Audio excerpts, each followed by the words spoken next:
Bem-vindo ao canal Áudio Bíblico, um lugar para fortalecer sua fé e se inspirar na jornada com Cristo. Não se esqueça de se inscrever e ativar as notificações para não perder nenhum conteúdo edificante. Um olhar sobre o mundo, a vida e a sociedade, à luz da Palavra de Deus, com Augustus Nicodemos. Começa agora mais uma edição do programa Em Poucas Palavras da Primeira Igreja Presbiteriana de Goiânia. Que bom estar com você, mais uma edição do programa. Comigo, pastor Augustus Nicodemos, pastor da Primeira Igreja Presbiteriana de Goiânia, e eu, Natsa Matias, apresentando os temas e ajudando aqui a complicar um pouquinho a vida dele, né? Fazendo perguntas e tal, ok? Tá. Olá, certo. Pastor. Olá, Natsa, querido ouvinte, mais uma vez chegamos aí até você na expectativa de que esse programa seja uma bênção na sua vida. Como disse, então vamos lá, vamos tentar complicar um pouquinho. Se você fizer uma pesquisa do tema do programa de hoje, como eu fiz no Google, você vai descobrir que há quase 500 mil páginas que falam sobre anjos da guarda. Aquelas páginas que ajudam a descobrir o nome do seu anjo da guarda. Há relatos de pessoas que conversam com o anjo da guarda. Há pessoas que citam salmos bíblicos para dar base ao culto aos anjos. Conselhos que orientam pessoas a invocar diariamente o seu anjo da guarda e por aí vai. A questão gera muita curiosidade. Nosso desafio hoje é, em poucas palavras, trazer um esclarecimento em torno do tema Os Anjos da Guarda à luz da Palavra de Deus. E é sobre isso que vamos conversar com você hoje. Pastor Augustus Nicodemos, o que é esse conceito de anjo da guarda? O que ele carrega consigo e como é que a Bíblia encara esse tema?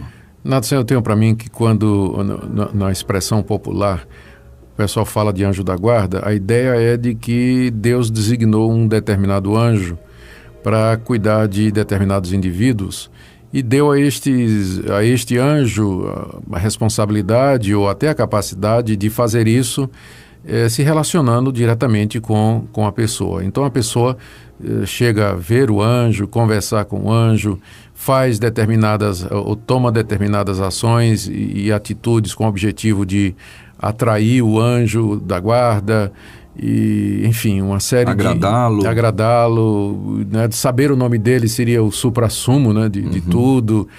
É mais uma daquelas coisas, Nathan, que a gente tem dito aqui no programa, que é mais uma superstição evangélica, e aliás não é nem evangélica, isso é até fora do evangelho também, né? Embora tem gente dentro da igreja evangélica que acredita nisso, mas é mais uma superstição, né? Superstição é uma crença que não tem fundamento, né? Não tem base naquela que é a revelação última e final sobre o mundo invisível e as realidades eternas, que é a Bíblia, a palavra de Deus. A Bíblia, para ser bem claro, né? A Bíblia fala de anjos. Sim, claro. Sem dúvida. Os anjos, essa era a questão que ia levantar. Não significa que não exista anjo, né? Pois é, então, os anjos, eles são, de acordo com a Bíblia, criaturas racionais, seres morais, mais poderosos do que o homem. Eles são invisíveis, eles foram criados para o serviço de Deus e também são agentes de Deus, enviados de Deus para cumprir determinados papéis, funções e tarefas aqui na Terra, especialmente entre a humanidade. Você encontra na Bíblia diversos exemplos de anjos trazendo mensagens de Deus, anjos orientando o povo de Deus, anjos protegendo o povo de Deus em determinados momentos de crise, e você encontra isso tanto no Antigo Testamento como no Novo Testamento. Então, essa é a verdade bíblica. De fato, nós estamos cercados dos anjos, da parte de Deus, e eles têm como objetivo ministrar ou servir aqueles que vão herdar a salvação. Está lá escrito na Carta aos Hebreus, capítulo 1. Agora, Nathan, é preciso lembrar também que existem os anjos caídos, que são aqueles anjos que num tempo que a Bíblia não determina, mas provavelmente antes da criação da humanidade e talvez do mundo, são anjos que se rebelaram contra Deus, por arrogância, por desejo de ser igual a Deus, de querer tomar o lugar de Deus. Talvez o livro de Ezequiel capítulo 14 e o livro do profeta Isaías, capítulo 28, façam referência a esse momento em que os anjos se rebelaram contra Deus na sua arrogância e Deus os puniu expulsando-os da sua presença, que é a origem de Satanás e dos demônios. Então, ao lado dos anjos enviados por Deus, você tem também esses anjos caídos, que são perversos, são maus, enquanto que os anjos de Deus são enviados para nos ajudar, mas esses anjos caídos, liderados por Satanás, eles têm como objetivo nos tentar, nos oprimir, nos destruir, nos levar ao pecado, nos tentar confundir. Isso é o que eles mais gostam de fazer mesmo. E, portanto, a Bíblia o tempo todo nos avisa: não queiram contato com anjos, não procurem adoração de anjos, culto aos anjos.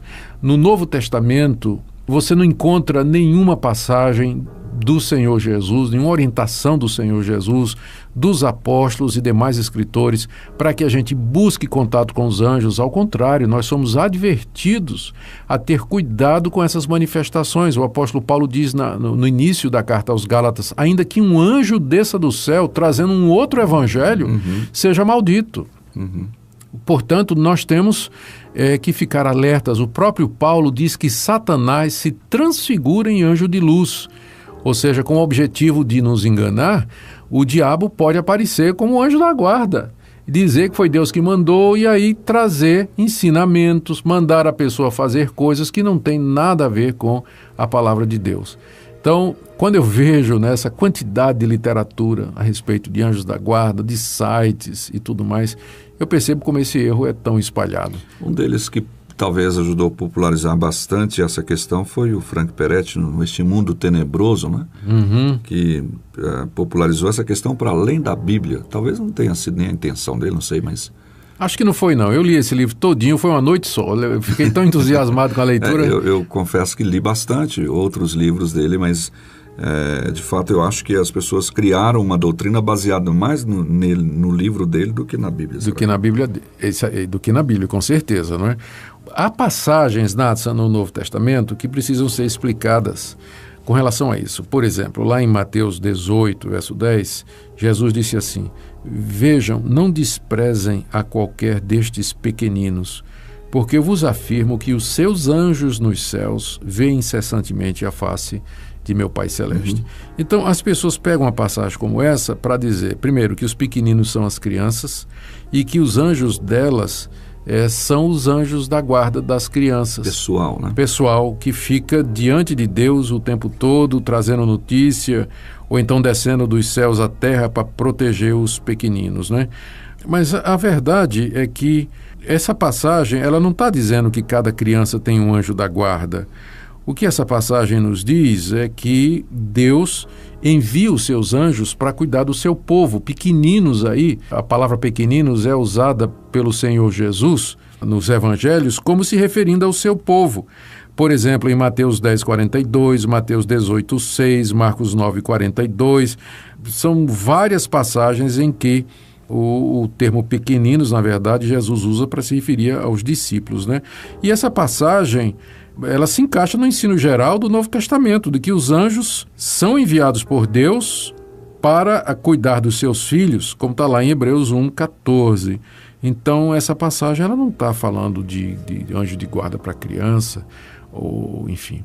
A minha preocupação com essa doutrina de anjo da guarda, Nathan, é que as pessoas acabam se desviando da verdade do Evangelho. E, em vez de procurar orientação, direção, proteção diretamente de Deus mediante Jesus Cristo, já aparece o tal do mediador, né? O anjo da guarda já se intromete no meio, como tendo sido enviado para ministrar a nós diretamente, verbalmente, fisicamente. A Bíblia nos acautela com relação a procurar contato com os anjos. O nosso contato é com Deus mediante Jesus Cristo. O que passar disso é perigoso. Abre precedente e abre a nossa mente, o nosso coração, para infiltração de demônios se passando por anjos que vêm da parte de Deus. Então, a nossa palavra aqui ao nosso ouvinte é que esquece esse negócio de anjo da guarda.